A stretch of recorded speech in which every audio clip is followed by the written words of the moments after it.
Hello, fellow humans of Earth. It's Jordan Sather reporting for duty on, Monday, March 25th with some political happenings here. I've got some more videos coming later this week on health and science, and I'll be bringing the whiteboard back, definitely. I know a lot of you guys out there missed that. I do too. Helps me get into topics a little deeper, and there's definitely some things I want to go off on. But as for this video, we've got some new Q, handful of drops as of a few hours ago, and we're going to tie that in with things going on. We've got some arrests, some resignations, and some really suspicious suicides out there that we need to discuss. But getting into it, let's start with Q. Drop 3176 as of 3 hours ago. Q giving us two photographs. Number one here is a screenshot of all these politicians and their tweets over the last 24 hours and their reactions to the Mueller report. So you can see Jay Inslee here, Kamala Harris, Elizabeth Warren, Tom Steyer, all of these people saying handpicked, that Attorney General Barr was handpicked. And, I mean, quite literally, isn't he handpicked? Aren't the attorney generals handpicked by President Trump? So they're trying to create this narrative that's completely failing. And Q also giving us this photograph of a Time magazine cover, and this is from May 2017. Q then saying, people around the world are waking up to the fact, not fiction, the fact that corporate media is politically motivated and controlled. It's completely biased. It's not unbiased journalism. And Q saying 6 corporations own 90% of the media. This reminded me of one of my favorite memes. You know, I got this in the meme bank. I suggest all you guys do too. Media consolidation, the illusion of choice. Over the last 50 years, 6 media giants have consolidated all of it down to just 90%, or just 6 corporations owning 90% of all of the media out there. That is mainstream media, but that's also your local media outlets too. A lot of people don't realize that their local newspapers can get bought up and they become affiliates of these larger networks like USA Today or other things like that. So almost all media, and this goes for so many different industries. I mean, you look at the pharma industry, you look at big ag, big pharma, big ag, big media. It's the consolidation is just incredible. And the money and the power is all flowed into that top, really it's like the 0.1 of the 1%, right? And Q saying, think for yourself and stop being a sheep to their narrative. They will be held accountable. Nobody walks away from this. Next drop, 3177. Q giving us some questions about all of this, the FBI clean, the swamp draining essentially. And it says here, why didn't POTUS fire Rod Rosenstein after reporting regarding offer to wear a wire? So the report that came out in recent months about Rod Rosenstein offering to wear a wire into the White House to tape Trump. Why did Whitaker and Barr retain Rod Rosenstein till the end? If Rod Rosenstein was such a bad guy, why is he still there? Who signed off on the Mueller summary report submitted to Barr yesterday? I would imagine that's probably Rod Rosenstein. Who signed fraudulent FISA warrants? Rod Rosenstein. Who appointed Mueller as special counsel? Same answer. Who has full control? The Patriots do. Optics are very important. So, Rod Rosenstein. Been many questions for many months. Is he a black hat? Is he a white hat? Well, it's not a black and gray world or black and white world. It's gray. And did Rod Rosenstein offer to wear a wire to make the deep state, make the cabal think that Rod Rosenstein was working for them when he was really being a double agent and working for the good guys? Or did the alliance, did Q leverage Rod Rosenstein in some way to work for them? Patriots have full control. It's like controlled opposition by the good guys here. And it actually answers a whole lot of questions. And in fact, there's been one article I've seen floating around over the last week and a half, and this article really helps shed a lot of light on exactly what's going on right now with the cleaning of the FBI. This article comes from Rex, posted here. You can find this link down below. You can find A lot of these things linked down below in the description. And this article says, Endgame, POTUS, Trump's vindication nears. President Trump's vindication nears. So this article is essentially a history lesson in a way. And it doesn't state the fact that Donald Trump used to be an informant for the FBI, because we don't know that, but it suggests the idea that that could have very well been the case of Trump being an informant for the FBI all the way back in the 80s and 90s in New York especially. This article is fantastic. It suggests a lot of great ideas. Trump could have started working for the FBI since 81. There's actually a memo that you can read that Rex links in here discussing Trump meeting with an FBI agent and actually offering to become an informant himself. There's also connections between the timing in the areas.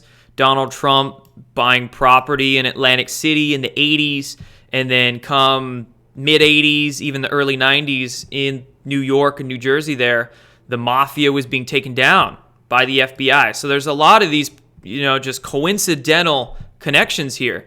And then Rex finds who exactly the people were working within the FBI at the exact same time that Trump could have been an informant. Check these names, okay? So, like I said, Rex says, for example, in the early 90s, FBI was making a major push against the mob in New York. Gambino family was brought down in 92. There was a mafia commission. In the 80s, it broke up 5 families, et cetera, et cetera. Who led the Mafia Commission prosecution? Rudy Giuliani. Who led the Gambino prosecution? Robert Mueller, who was USAG for the DOJ Criminal Division 90 to 93. Who was working for Mueller at the DOJ during this time? Rod Rosenstein. Who was the Deputy Attorney General between May 1990 and November 92 before becoming AG? William Barr. Wow. Holy crap. All of these connections back in the 80s, 90s. It's as if, all of these guys, if Trump was an informant and all these guys were in the FBI working this, were they getting connections back then? Were they figuring out how they operated? And, who knows how long this plan right now has been in place or has been formulating, or these guys have been maintaining that connection for this to happen for decades, maybe. So it's incredible. It's absolutely incredible. Q saying optics are important. And, myself and many others, for months there, we were like, shoot, is Rod Rosenstein a bad guy? Is Mueller a bad guy? We didn't know. And the deep state, more importantly, the deep state, those guys, the cabal members, they didn't know. And Q had to play disinformation is necessary game. Optics are important game. There's been a lot of statements made by Q suggesting, who knows? Black hat, white hat, it's been confusing, but as time goes on here, it's getting kind of more and more clear, right? Next drop here, 3178. The only way to regain the trust regarding equal justice under the law, White House, intelligence, FBI, DOJ, Senate, Congress, all of it, restore faith in all of it, is truth, transparency, and prosecution of all those who knowingly took part in the illegal manufactured attempted coup to take down POTUS. Number one opens the door, the Great Awakening. I take that to mean the United States is the first to break open, take down of worldwide transnational criminal syndicates. Once it starts here, it starts happening elsewhere. 3179, listen and watch Sean Hannity today. I don't know if any of you have. I have not, but eyes out for that. 3180, Q linking us a tweet to John Nassif, that Twitter handle. Listen very carefully. Digest the full gravity of what POTUS is saying in this clip. This is the clip here, okay? And it's a meeting. It was the meeting of Netanyahu with Trump today. They met in the White House. POTUS invited Netanyahu there. And Trump was taking some questions after the meeting, took a question on the Mueller investigation. The president said, it's very disgusting. These are evil people doing treasonous things.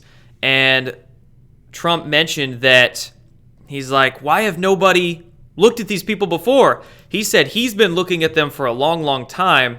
And now it's time to start looking at the other side. So incredible for him to mention multiple times evil people, treasonous things. He's been looking at them for a long time. I mean, if you just track tweets from the president from 2012 and 13 and 14, there's all sorts of, what could we say, woke references, right? Tweets that let us know that he knows what's definitely going on. So huge gravity of what was said there, massive. And then this drop, blind justice under the law will return to our republic. There's a reason why a sword is being held.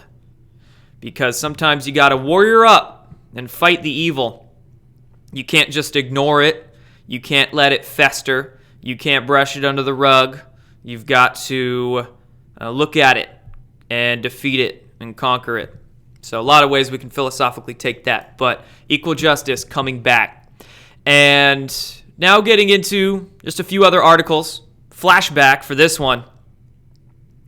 I saw it said that on NBC the other day, they were talking about sealed indictments in D.C., and they were all confused, the talking heads on NBC just the other day, of the sealed indictments in D.C. So flashback to this article from November 16th, 2018, just about 5 months ago.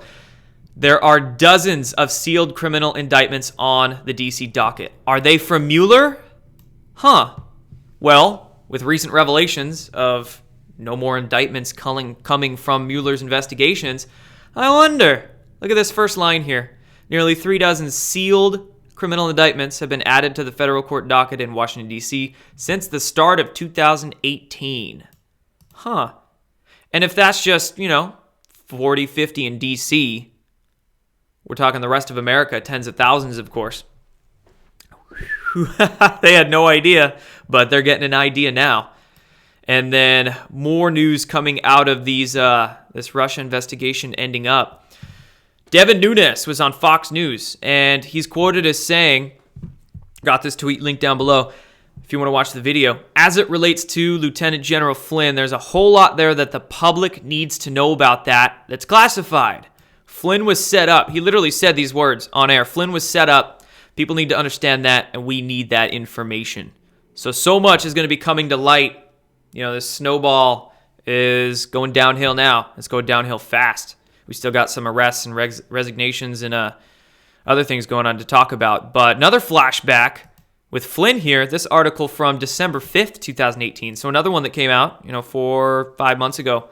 Flynn met with DOJ lawyers 19 times, Mueller's team says. Incredible. So with that expanded thinking, that greater perspective, right?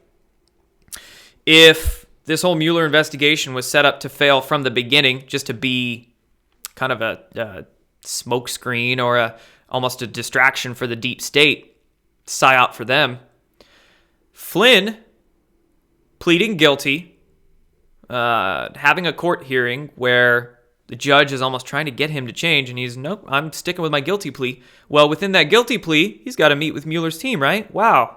Met with them 19 times. And if we go back to this article showing these connections between these guys, again, expanded perspective. What are they really doing here? And we get little bits of information like this come out, snuck out into the mainstream media over the last few months. Dozens of sealed criminal indictments, Flynn working with Mueller. Again, as time goes on, it gets more clear what they all could have been doing. And what are they doing now? What are we going to get as we proceed? Well, we're going to get arrests, most definitely. We had one today. Michael Avenatti. Who would have guessed? Is this divine timing? Truly, what is this? Michael Avenatti accused of trying to extort Nike for $25 million, feds say, and Fox News even confirming that he was arrested. And that's Michael Avenatti, guys. Former attorney for Stormy Daniels. The guy trying to bring forth all the accusers against Brett Kavanaugh. That Michael Avenatti. Arrested. Yeah, not surprised in the least bit. Got some resignations. SPLC President Richard Cohen resigns from the left-wing nonprofit. SPLC, the Southern Poverty Law Center, is just incredibly awful. They are terrible. Some of the fakest of the fake news, the most biased of the biased Mockingbird media. Early in 2018, this was just a few months into Q posting, they ran this hit piece. Conspiracy meta theory, the storm, pushes the alternative envelope yet again. This is one of the first articles, we could say in the mainstream, trying to attack and discredit Q. They even linked the interview that I did with Liz Crokin a little over a year ago. They linked that in here, trying to discredit the whole thing. So just terrible stuff. SPLC in trouble. That's good news. That's definitely good news. And then let's talk about those suspicious suicides. So first and second, if you want to call it that. Second Parkland shooting survivor apparently dies by suicide. Second. So both individuals, and they both attended Marjory Stoneman Douglas during the Parkland shooting, both of them dying by suicide within days. Very weird, especially if you look at many of these mass shootings that have occurred, the very questionable ones that look like false flags, and you track the survivors afterwards. Has this happened before? Or did it happen again? So 2 Parkland shooting survivors died by suicide, and we have the father of a Sandy Hook shooting victim found dead by, you guessed it, suicide. So what the heck is going on here? What the heck? All of these suicides that we're seeing of related to these false flag shootings. Terrible, terrible stuff. But the more we shine the light on it, the more we can stop these sort of things from happening. The light can be very protective sometimes. So share the news, and as these investigations proceed and end, and all this stuff comes to light, this sort of stuff will stop, but we'll get all the arrests. That's all coming, folks. I don't doubt it. So that's it for this one. Thank you all for tuning in. I'll be back very soon. Appreciate you. We'll talk again.